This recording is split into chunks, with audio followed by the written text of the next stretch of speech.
नमस्कार दोस्तों, आप लोग का अपना YouTube चैनल रिजल्ट विद आकाश में स्वागत है।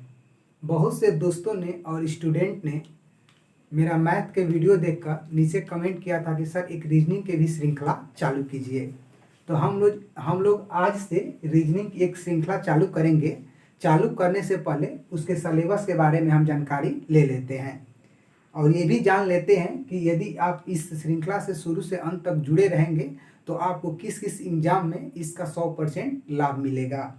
आइए देखते हैं। देखिए, एसएससी का कोई भी एग्जाम हो, जैसे सीजीएल हो गया, सीएचएसएल हो गया, एमटीएस हो गया, या यूपीएसएससी द्वारा जो उत्तर प्रदेश में कराया जाता है वीडियो का एग्जाम, या पेट का एग्जाम, या लेखपाल का एग्जाम, या होने वाले पुलिस के एग्जाम के लिए यह श्रृंखला बहुत महत्वपूर्ण होगी।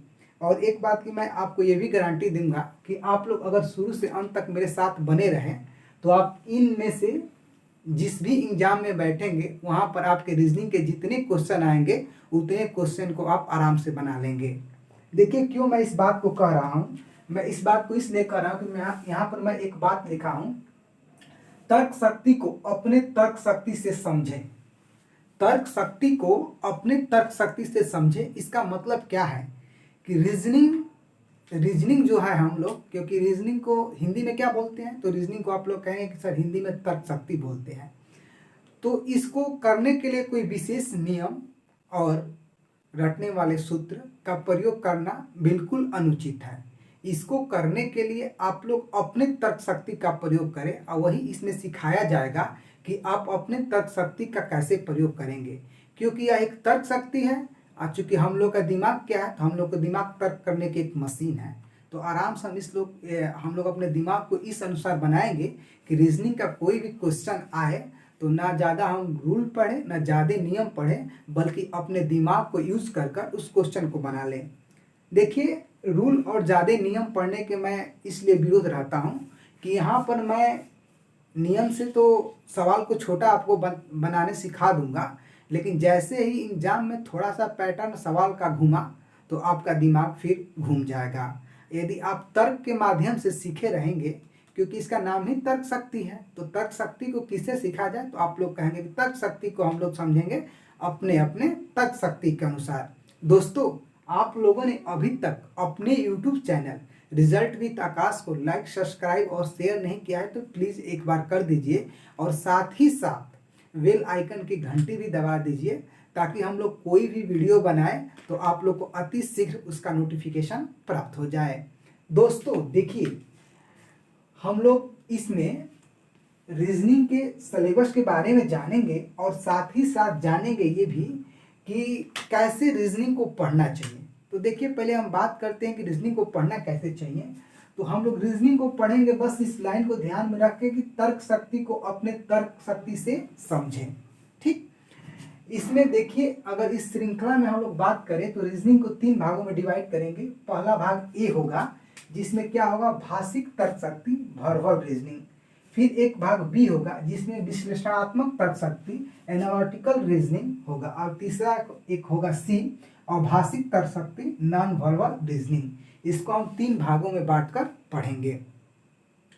दोस्तों, आप लोग का अगर कोई भी एग्जाम है, जैसे सीजीएल का हो गया, सीएचएसएल का हो गया, एमटीएस का हो गया, यूपीएसएससी के द्वारा जो एग्जाम कराए जाते हैं उत्तर प्रदेश में, वीडियो को लेखपाल का हो या पेट का हो, या आप अलग से उत्तर प्रदेश पुलिस का ही फॉर्म भर रहे हैं, तो आप लोग इस श्रृंखला से जुड़िए। आप लोग को निश्चित ही लाभ मिलेगा। लाभ मिलने का मतलब कि अगर 20 क्वेश्चन आता है, 25 क्वेश्चन आता है, 30 क्वेश्चन आता है, तो आप मुश्किल से एक गलती हो जाए या हो जाए, क्योंकि ह्यूमन मिस्टेक हो सकता है, नहीं तो आपका टोटल सही होगा। जैसे देखिए, हम बात करते हैं इसको हम लोग कैसे पढ़ेंगे। भाग ए में भाषिक तर्क शक्ति, वर्बल रीजनिंग के अंतर्गत हम लोग पढ़ेंगे पहला चैप्टर कोडिंग डिकोडिंग। देखिए, अब हम कोडिंग डिकोडिंग की बात करें तो हम लोग कोडिंग डिकोडिंग को कैसे पढ़ेंगे। कोडिंग डिकोडिंग को पढ़ने के लिए आप लोग को कुछ थ्योरी बेस्ड वीडियो दिया जाएगा, और ज़्यादा उसमें थ्योरी नहीं होगा। जैसे मैं एक एग्जांपल के लिए एक चीज़ बताऊं, तो मान लीजिए जैसे ABCD है, इसको हम लोग 1 2 मतलब कि संख्या में देखेंगे कि A कितने स्थान पाता है। जैसे M है तो M कितने पाता है, तो 13 पाता है। वैसे ही बात करें आर की, आर कितने पाता है तो 18 पर। ऐसे हम बस मतलब कि अल्फा जो हम लोग का कैपिटल लेटर है ABCD का, उसको हम लोग अपने 1 2 में उसको करेंगे कौन सा किस नंबर पर है, बस इसको हम लोग थोड़ा सा ध्यान रखेंगे तो कोडिंग डिकोडिंग के टोटल क्वेश्चन बना लेंगे। अब देखिए मेरे कहने का तात्पर्य क्या है, जैसे मान लीजिए मैं आपको 5 क्वेश्चन देता हूँ, 1 2 3 4 5, यह कोडिंग डिकोडिंग के 5 टाइप से है। किसी में मतलब कि जैसे किसी में क्या लिखा है, तो जो हम लोग का अल्फ़ाबेट होता है उसके क्रम को लिखा गया है, तो किसी में अल्फ़ाबेट के व्युत्क्रम को लिखा गया है, तो किसी में मान लीजिए कि गैप लगा के लिखा है, तो किसी में जोड़ कर लिखा गया है, तो किसी में घटा के लिखा गया है। तो मैं 5 क्वेश्चन आप लोग को देता हूं और आप 5 क्वेश्चन को 5 नियम से करते हैं। मान लीजिए इसको एक नियम से कर दिए, एक दूसरे नियम से कर दिए, और एक इसको भी दूसरे नियम से कर दिए, इसको फिर एक अगले नियम से, और इसको आप एक अगले नियम से कर दिए। तो मैं ये चीज़ बताऊंगा कि आप 5 नियम पर, यहाँ पर 5 सवाल शायद इसका अगर मान लीजिए टाइम अवधि 5 मिनट है तो आप 4 मिनट में लगा दिए, ये अच्छी बात है। लेकिन अब 5 नियम लेकर एग्जाम में यदि आप उतरेंगे तो आपको ये 5 नियम वहाँ पर याद नहीं रहेगा, इस बात को समझिएगा। क्योंकि हम लोग कोडिंग डिकोडिंग को एक ही चीज़ से सारे क्वेश्चन बनाने की कोशिश करेंगे, मतलब कि अधिकतम क्वेश्चन। क्यों? क्योंकि एक नियम को अगर हम 5 बार याद करेंगे तो हमको एग्जाम में एक ही नियम का याद रखना पड़ेगा, मतलब कि हमको रिकॉल क्या करना पड़ेगा, तो बस एक नियम का रिकॉल करना पड़ेगा। वो भी नियम नहीं, उसको समझना है कि हमने यह समझा था, इसी पर हम सारे क्वेश्चन को बनाते हैं। जैसे अब मान लीजिए कि यही 5 क्वेश्चन है, इसको एक नियम से बना दिए तो हम एग्जाम में एक क्वेश्चन लेकर जाएंगे तो आराम से वहाँ से अपना हम नंबर निकाल लेंगे। जैसे ही नंबर निकालेंगे तो हम औरों से आगे हो जाएंगे। तो हम लोग इस बात का विशेष ध्यान रखेंगे कि एक नियम, अगर एक चीज़ हम सीखते हैं, जैसे कि अगर हम मान लीजिए अल्फ़ाबेट का क्रम याद किए तो उस पर अधिकतम क्वेश्चन को हम उसी पर फिट करेंगे, न कि अलग से हम फिर डाटा को याद करेंगे। ठीक है, तो देखिए ऐसे हम लोग कोडिंग डिकोडिंग को पढ़ेंगे। उसके बाद हम लोग बात करेंगे संख्या तथा अक्षर की, उसके फिर हम लोग सदृश्यता परीक्षण की बात करेंगे, फिर रक्त संबंध की बात करेंगे, फिर दिशा परीक्षण की बात करेंगे, फिर श्रेणी क्रम और अनुक्रम की बात करेंगे, इनपुट आउटपुट की बात करेंगे, गणितीय संक्रियाएं की बात करेंगे, तार्किक वेन आरेख की बात करेंगे, न्याय निगमन की बात करेंगे, तार्किक पहेलियां की बात करेंगे। देखिए इसमें इतने टॉपिक शामिल है, 11 टॉपिक शामिल है। तो ये नहीं है कि कोडिंग डिकोडिंग 1 है तो केवल एक वीडियो, इसके अंतर्गत आपको मतलब या 4-5 जो होगा, मतलब कि एक कंसेप्ट बेस्ड वीडियो दिए जाएंगे। उसके बाद आपको हर चैप्टर से कम 50 सवाल लगवाए जाएंगे, जो कि वही सवाल वही होंगे जो किसी न किसी एग्जाम में एक बार नहीं कम से कम 2 बार पूछे गए हों। क्योंकि जो जो एग्जाम में सवाल पूछे जाते हैं, अगर उसके पैटर्न को हम लोग लेकर चलें तो हम लोग के एग्जाम में बहुत ज़्यादा लाभ मिलेगा। तो इसमें हम लोग 11 लेसन की बात करेंगे। और उसके बाद देखिए हम जाते हैं पार्ट बी। दोस्तों पार्ट बी के बारे में बताने से पहले आप लोगों में से जिन्होंने अभी तक अपना यूट्यूब चैनल रिजल्ट विद आकाश को लाइक सब्सक्राइब और शेयर नहीं किया है तो प्लीज़ एक बार कर दीजिए। दोस्तों आप लोग का लाइक सब्सक्राइब और शेयर हम लोग के लिए एक ऊर्जा देता है, जो नए वीडियो बनाने के लिए हम लोग को उत्तेजित करता है। उसके बाद देखिए हम लोग पार्ट बी की बात करेंगे। पार्ट बी में हम क्या बात करेंगे, विश्लेषणात्मक तर्क शक्ति का। इसमें देखिए विश्लेषणात्मक तर्क शक्ति का परिचय, तो इसमें चैप्टर हम लोग फर्स्ट क्या देखेंगे, कथन और तर्क। दूसरा देखेंगे कथन और पूर्वधारणाएं। तीसरा देखेंगे कथन और निष्कर्ष। चौथा देखेंगे कथन और कार्यवाही। पांचवा देखेंगे अभिकथन और कारण। और छठा देखेंगे कारण तथा प्रभाव। अब देखिए यहाँ पर मैं एक बात लिखा हूँ, विश्लेषणात्मक तर्क शक्ति का परिचय। यह हम लोग का एक छोटा सा मतलब कि एक वीडियो मुश्किल से 20 या 25 मिनट का होगा, जिसमें हम लोग समझेंगे कथन और तर्क, कथन और पूर्वधारणाएं, कथन और निष्कर्ष, कथन और कार्यवाही, अभिकथन और कारण, कारण तथा प्रभाव के अर्थ के बारे में जानेंगे कि एग्जैक्ट ये है क्या। जब इस जैसे ही हम लोग इस छोटे से वीडियो को देखेंगे, उसके बाद इन सारे क्वेश्चन को हम लोग अपने दिमाग से बनाएंगे। आपको जैसे मैं कोई कथन देता हूं तो आप खुद बताएंगे कि उसका तर्क क्या हो सकता है।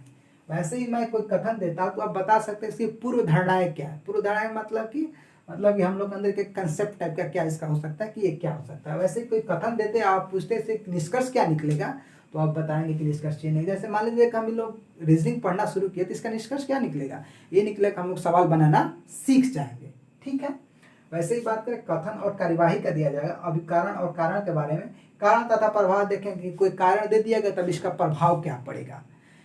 ये जितने भी टॉपिक है यह एक आजकल के एग्जाम में मतलब कि इन टॉपिकों का बड़ा ट्रेंड है, क्योंकि अगर क्वेश्चन जैसे मान लीजिए कि 100% क्वेश्चन अगर रीजनिंग कराते हैं तो उसमें से इसका 40% 35% तक आज तक का योगदान हो जा रहा है। क्यों?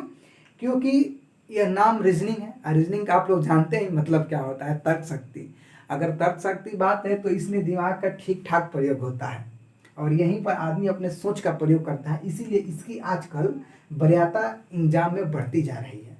तो इसको हम लोग बिल्कुल अपने दिमाग से और अपने सोशल जो जिंदगी हम लोग की है, दैनिक जिंदगी मतलब सामाजिक जिंदगी, उससे जोड़ के सीखेंगे, ना कि किसी नियम का प्रयोग करके।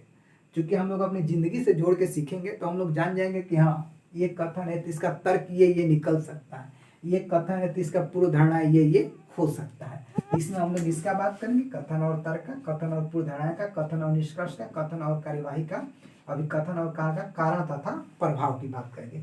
वैसे ही तीसरे में हम लोग अभाषिक तर्क शक्ति नॉन वर्बल रीजनिंग की बात करेंगे, जिसमें हम लोग सीखेंगे घड़ी। देखिए घड़ी है तो घड़ी में हम लोग ज़्यादा नहीं, बस एक छोटा सा मतलब कि घंटा और मिनट में मतलब कितने डिग्री का कोण बनता है, उसी कंसेप्ट पर हम सारे चीज़ों को पढ़ेंगे कि संपाती कब होगा, वो व्युत्क्रमानुपाती कब होगा, 180 अंश का कोण कब बनाएगा, 90 अंश का कोण कब, जितने मतलब कि टाइप होते हैं उतना हम लोग एक ही चीज़ से सीखेंगे। वैसे ही कैलेंडर की बात करें तो कैलेंडर में थोड़ा सा 2-4 महीनों के कोड के बारे में जानेंगे, बाकी हम लोग इसको भी बनाएंगे।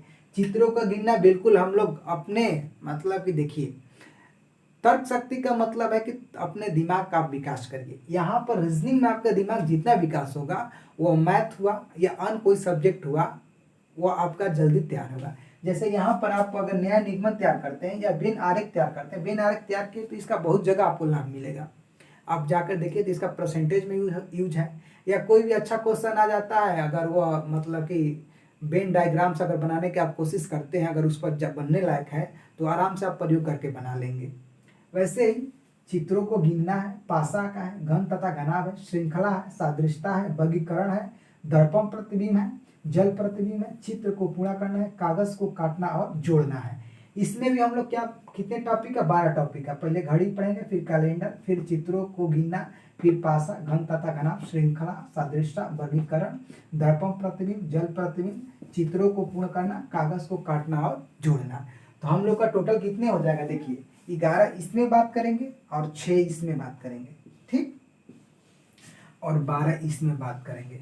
दोस्तों आप लोग अगर इस रीजनिंग के पूरे सिलेबस को एक बार समझ गए तो आप किसी भी एग्जाम में बैठेंगे, वो एसएससी का एग्जाम हो, एसएससी में बढ़िया से बढ़िया लेवल का, जैसे सीजीएल लेवल का हो या एमटीएस लेवल का हो, सीएचएस लेवल का हो, या यूपी एसएससी जो एसएससी वीडियो का एग्जाम जो कराती है, या लेखपाल का है जो अभी उत्तर प्रदेश में पेट लगा है, इसमें जाएंगे तो आप रीजनिंग के टोटल क्वेश्चन बनाएंगे। भले 5 आए तो 5 का 5 बनाएंगे, 5 भी आए तो वो भी 100% के बराबर है, क्योंकि मान लीजिए कि 5 ही क्वेश्चन आए तो 5 इज टू 100%, क्योंकि मान लीजिए कि रीजनिंग का जितना योगदान है वो हम लोग के लिए 100% के बराबर है।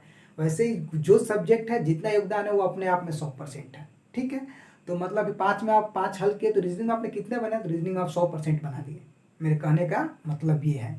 तो दोस्तों आप लोग अगर इस श्रृंखला से जुड़े रह गए शुरू से अंत तक, तो इस बात की गारंटी देंगे कि आप कहीं भी रहेंगे तो रीजनिंग के लिए निश्चिंत रहेंगे, क्योंकि इसका नाम ही रखा गया क्या है, तर्क शक्ति को अपने तर्क शक्ति से समझे, न कि दूसरे की तर्क शक्ति से। दूसरे की तर्क शक्ति में कि कोई कहा है कि इसको इस नियम से हल करना है तो आप हाँ इसको इस नियम से हल करना है, नहीं। आप सोचिए कि वो क्यों ऐसे कह रहे हैं नियम से हल करने के लिए, शायद जब इसका नाम ही रीजनिंग है तो अपने दिमाग का प्रयोग करके क्यों नहीं सीखेंगे। ठीक है दोस्तों, अगर आप लोगों को मेरे द्वारा बताए गए रीजनिंग का सिलेबस समझ में आया है तो आप लोग इस वीडियो से जुड़िए और अंत तक जुड़े रहिए। आप लोग को इसका लाभ जरूर मिलेगा, उत्तर प्रदेश पुलिस की भर्ती से लेकर एसएससी सीजीएल के एग्जाम तक, ठीक है। और आगे हम लोग अब अपना वीडियो जैसे बनता जाएगा आप लोग को मिलता जाएगा, और तब तक के लिए धन्यवाद। मिलते हैं और एक बेहतर क्लास के साथ, तब तक के लिए धन्यवाद। जय हिंद।